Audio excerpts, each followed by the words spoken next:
तो फिल्म की शुरुआत में हम डरे सहमे डेल को देखते हैं जिसके डैड एक ड्रग एडिक्ट थे और नशा करने के बाद अपनी वाइफ को टॉर्चर करते थे। अभी भी उसके घर में यही सब चल रहा था, इसीलिए वो बहुत ज्यादा डरा हुआ था। वो अपनी मॉम की चिल्लाने की आवाज़ें सुन पा रहा था। उसने जब दरवाजा खोलकर अपनी मॉम की मदद करने की कोशिश की तो अपनी मॉम को खून में लथपथ देखा जो डेल से मदद बुलाने को कह रही थी। डेल भी पुलिस को बुला लेता है और पुलिस के आते ही जब डेल के डैड भागने की कोशिश करते हैं तो तभी पुलिस इनकाउंटर में मारे जाते हैं, यानी वो पुलिस की गोली लगने से मारे गए थे। अब पुलिस ऑफिसर डेल की मॉम को रेस्क्यू करने के लिए जब कमरे में आए तो हद से ज्यादा भयानक लाश जो कि खून से लथपथ थी उसे देखकर उल्टी करने लग गए। पुलिस के मुताबिक इस लाश में जान होने की बिल्कुल उम्मीद नहीं थी, वो मर चुकी थी। लेकिन जब डेल कमरे में गया तो उसके बाद उनकी बॉडी में जान आ गई। हैरानी की बात थी, इतनी बुरी हालत में किसी का जिंदा बच जाना एक मौत सा ही था। खैर काफी साल का वक्त कहानी में गुजर जाता है और हम सैरा नाम की एक लड़की को उसके हस्बैंड के साथ नेबर्स में जाता देखते हैं। उनका नेबर कोई और नहीं बल्कि डेल ही था जो अब अपने घर में अकेला रहता था, जो सैरा को अजीब नजरों से देखता है और कहता है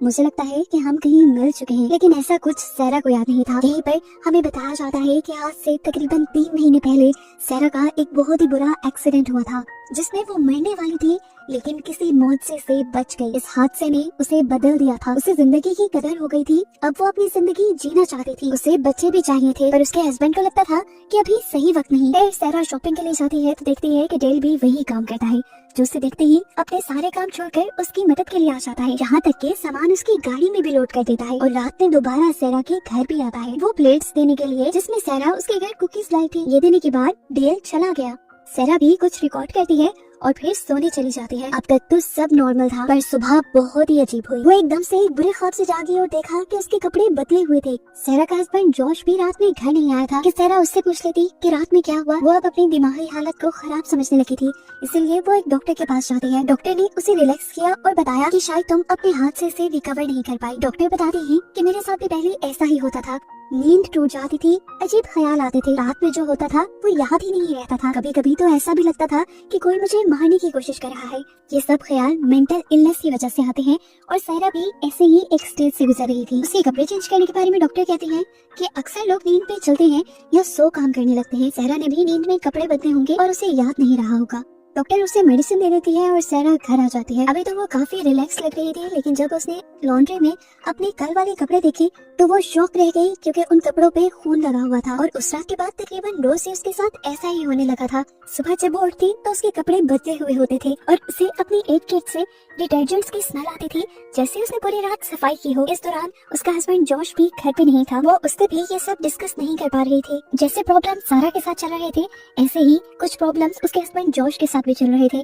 उसने कुछ टेस्ट करवाए थे जिनके रिजल्ट खराब आने की वजह से वो बहुत ज्यादा उदास हो चुका था। ये टेस्ट किस चीज के थे ये कहानी में आगे रिवील होगा। खैर आज जोश घर पे था, सैरा उसके साथ काफी रिलैक्स्ड फील कर रही थी। काफी देर उसने जोश के साथ ही टाइम स्पेंड किया और उसके बाद अपनी असाइनमेंट करने लग गई। यहाँ पर स्टडी रिलेटेड कुछ रिकॉर्डिंग्स के साथ उसे अपनी रिकॉर्डिंग में अपने ही चिल्लाने की और किसी मर्द की आवाजें आई जिन्हें सुनकर वो बहुत ज्यादा डर गई और फौरन जोश को ये सुनाने गई, लेकिन देखा कि जॉश तो टेबल पे मरा हुआ था। किसी ने उसके मुंह पे पॉलीथीन शीट बांधकर उसका दम घोट के उसे मार दिया था। वो जॉश को बचाने के लिए उसकी पॉलीथीन शीट खोलने ही वाली थी कि पीछे से किसी ने उसे खींच दिया और एकदम से सैरा की आंख खुल गई। ये भी एक उसका बुरा ख्वाब ही था और इस टाइम भी वो जोश के पास ही लेटी हुई थी और जोश और सैरा इस टाइम बिल्कुल ठीक थे। सुबह उठने पर सैरा बहुत ज्यादा परेशान थी। ये ख्वाब इतना ज्यादा रियलिस्टिक कैसे हो सकता था। रात ख्वाब में जब वो आदमी उसे खींच कर ले जा रहा था तो सैरा के हाथ से उसका फोन गिरा था और अब उसका फोन भी टूटा हुआ था। इन सारी चीजों को 2 हफ्ते गुजर जाते हैं और इन 2 हफ्तों में कोई भी ऐसा दिन नहीं था जिस दिन सैरा को ये ना लगा हो कि कोई उसके ऊपर हमला कर रहा है, कोई उसे मारने की कोशिश कर रहा है। वो अब अपनी डॉक्टर के पास जाती है और ये सारी चीजें डिस्कस करती है, अपने मोबाइल का टूटना भी और साथ ही वो अपने सर पे चोट का निशान भी दिखाती है जो अब गायब हो चुका था और उसे बहुत गहरी चोट लगी थी सिर्फ 3 महीने पहले। अब तो डॉक्टर भी ये सारी बातें सुनकर हैरान हुई थी। अब जोश को सैरा की मेंटल हालत का कुछ ना कुछ पता चल गया था। उसे लगता है कि सैरा बहुत ज्यादा स्ट्रेस्ड है, इसलिए वो उसे लेकर वेकेशंस पे चला जाता है। ये लोग होटल में स्टे करते हैं। 7 दिन जोश उसके साथ गुजारता है और इन 7 दिनों में सैरा के साथ ऐसी कोई प्रॉब्लम नहीं होती और वो बहुत रिलैक्स्ड फील करती है। वेकेशन से आने के बाद उसने डॉक्टर को बताया शायद आप ठीक थी, मैं बहुत ज्यादा स्ट्रेस्ड थी।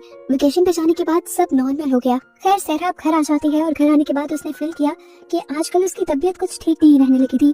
उसे बिला वजह कमजोरी फील होती थी, चक्कर आते थे और वॉमिट भी होती थी। आज जब वो शॉपिंग करने के लिए घर से बाहर निकली तो डेल उसके सामने आ गया और अजीब अंदाज में पूछने लगा, कहाँ थी तुम 7 दिन? वो ऐसे पूछ रहा था कि जैसे जोश नहीं डेल उसका हस्बैंड हो। सारा ने उसे कोई जवाब नहीं दिया, लेकिन सारा को कुछ गड़बड़ी फील हुई। इसलिए डेल के जाते ही वो पीछे के रास्ते से डेल के घर के अंदर घुस गई। घर की हालत बहुत ही ज्यादा खराब थी। हर चीज किचन में बिखरी हुई थी और किचन की शेल्फ्स में सिर्फ उसी ब्रांड के कुकीज और पॉपकॉर्न्स थे जो सारा को पसंद थे। टेबल के ऊपर कुछ फोटोज भी रखी हुई थी जो डेल की मॉम की थी। ये फोटोज नॉर्मल नहीं थी, ऐसे लग रहा था कि जैसे कोई मरा हुआ हो और हर फोटो के पीछे कुछ न कुछ अजीब लिखा हुआ था। इसी टेबल के पास सारा को एक बॉक्स मिलता है जिसे खोलने पर उसने देखा कि इसके अंदर बहुत सारी चाबियां हैं। तभी सारा को याद आया कि डेल ने मॉल से निकलते हुए उसके हाथ से भी उसकी चाबियां ले ली थी। हो सकता है कि उसी टाइम उसने सारा के घर की भी चाबी का डुप्लीकेट बना लिया हो। इसी बॉक्स में सारा को काफी सारी पिक्चर्स में मिलती हैं और सारी मरी हुई औरतों की, और इनमें एक सारा की भी फोटो थी जिसमें साफ नजर आ रहा था कि सारा मरी हुई है। और ये देखकर सारा बिल्कुल शॉक रह जाती है। शॉक हालत में उसे याद ही नहीं रहा कि उसने डेल के घर से जाना भी था। इसी सब में डेल घर वापस आ गया और उसने सारा को अपने घर में देख लिया। वो गुस्से से पागल हो गया था। उसने एक हथौड़ा उठाया और उससे सारा के ऊपर वार कर दिया और फिर अचानक से सारा की आंख खुल गई और उसे लगा ये सब कुछ जो हुआ ये सिर्फ उसका एक डरावना ख्वाब था। घर पर उसने डॉक्टर को बुलाया तो डॉक्टर को भी लगा कि सारा को हेलुसिनेशंस होने लगे हैं, लेकिन सारा को अच्छी तरह से याद था कि वो घर से बाहर थी। फिर वो घर के अंदर कैसे आई थी और उसके हाथ पे खून के निशान कैसे थे। सारा परेशानी में घर से बाहर जाती है तो बाहर डेल ही होता है और इस मर्तबा डेल उसे इग्नोर कर रहा था। सारा उसके करीब गई उससे बात करने के लिए। सारा ने उससे पूछा, क्या तुमने मुझे देखा? मैं घर से बाहर आई थी, क्या मैं बेहोश तो नहीं हुई? तो डेल ने बताया, मैं पूरा टाइम से यहाँ था और तुम तो घर से बाहर निकले ही नहीं। इतने में ही पीछे से डॉक्टर भी निकल कर सारा के पास आ जाते हैं और वो डेल को देखकर पहचान लेते हैं। डेल पहले उसके भी घर पर ग्रोसरीज डिलीवर करता था, लेकिन फिर जब से उसके घर में डॉग आया है डेल ने उसके पास आना छोड़ दिया है क्योंकि डेल को डॉग से नफरत है। खैर कंफ्यूज हुई सारा डॉक्टर के साथ अपने घर आ जाती है और घर आते ही उसकी तबीयत बिगड़ जाती है। डॉक्टर के चेक करने पर इतने टेंस माहौल में उन्हें एक खुशखबरी मिली थी। सारा प्रेग्नेंट हो चुकी थी और यही तो वो हमेशा से चाहती थी। वो बहुत खुश थी। आज रात वो जॉश के लिए एक सरप्राइज भी प्लान करती है और उसे ये गुड न्यूज देती है, लेकिन ये खबर सुनते ही जॉश के तो एक्सप्रेशन ही खराब हो गए।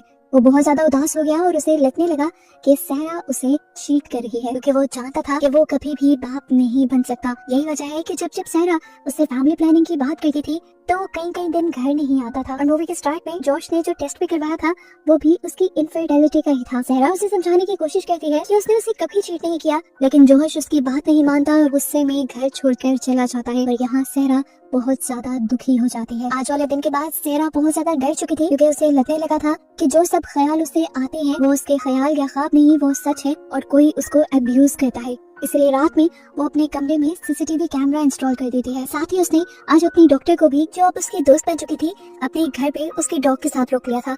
इतने सारे अरेंजमेंट्स के बावजूद भी इनके साथ घर पे अजीब चीजें होती हैं। कोई उनके घर में घुस आया था शायद, जिन्हें इन दोनों ने नोटिस नहीं किया, पर वो डॉग देख पाया। वो डॉग उसे देखकर भौंकने लगा और उसके साथ नीचे चला गया। अपनी डॉग की आवाज सुनकर डॉक्टर भी उठ गई और अपने डॉग को चुप करवाने के लिए जब नीचे गई तो देखा कि उसके डॉग को किसी ने स्टैब कर दिया था, जिसे देखकर डॉक्टर चीख मारती है तो सारा भी उसके पीछे चली जाती है। नीचे जाकर उसने देखा कि डॉक्टर को किसी ने स्टैब करके मार दिया था और उसके बाद कोई सारा को भी ऐसे ही हमला करके मार देता है और अगले ही पल उसकी नींद खुल जाती है। ये सब भी उसका ख्वाब था, लेकिन एक सबसे शॉकिंग बात, जो ख्वाब उसने देखा था सेम वही ख्वाब डॉक्टर ने भी आज देखा था और डॉक्टर का डॉग तो घर से भाग गया था।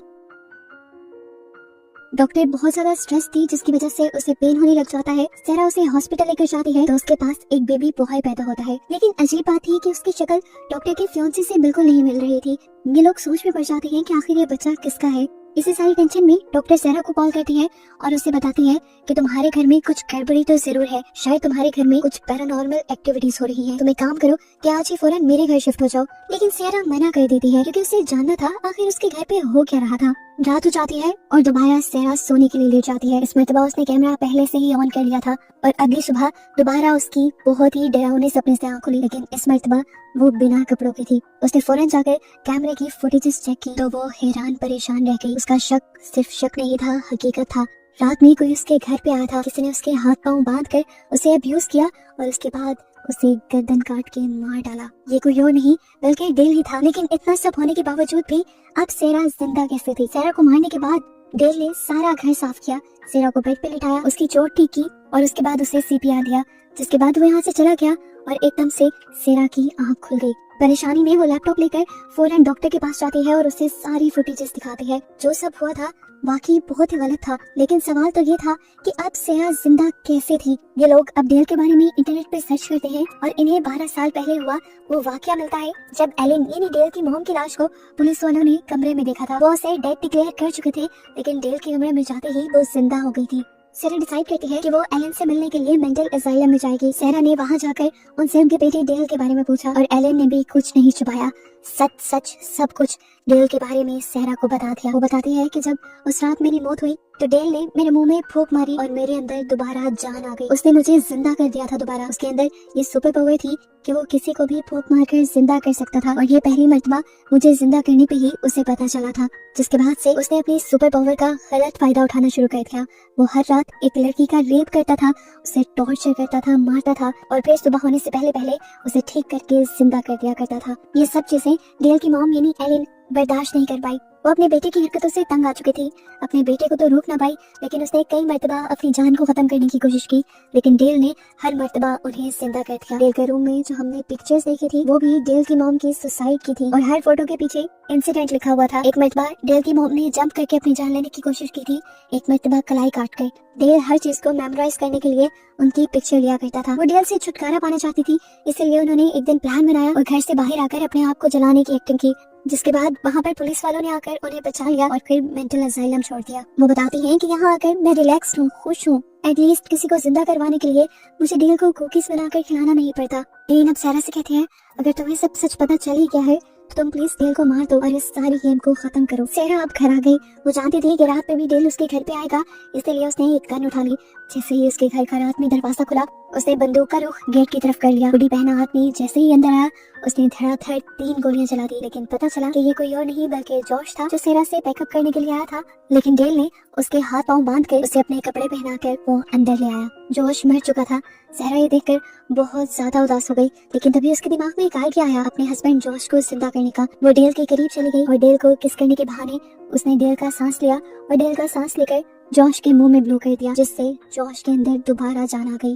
डेल को ये देखकर बहुत ज्यादा गुस्सा आया कि सेरा ने उसके साथ चालाकी की थी। अपनी चालाकी का बदला लेने के लिए वो सेरा के ऊपर हमला करने के लिए आगे बढ़ता ही है कि सेरा उसके ऊपर भी गोली चला देती है, क्योंकि अब सेरा को और वो इस दुनिया में नहीं चाहिए था। उसने अपने हस्बैंड को भी बचा लिया था।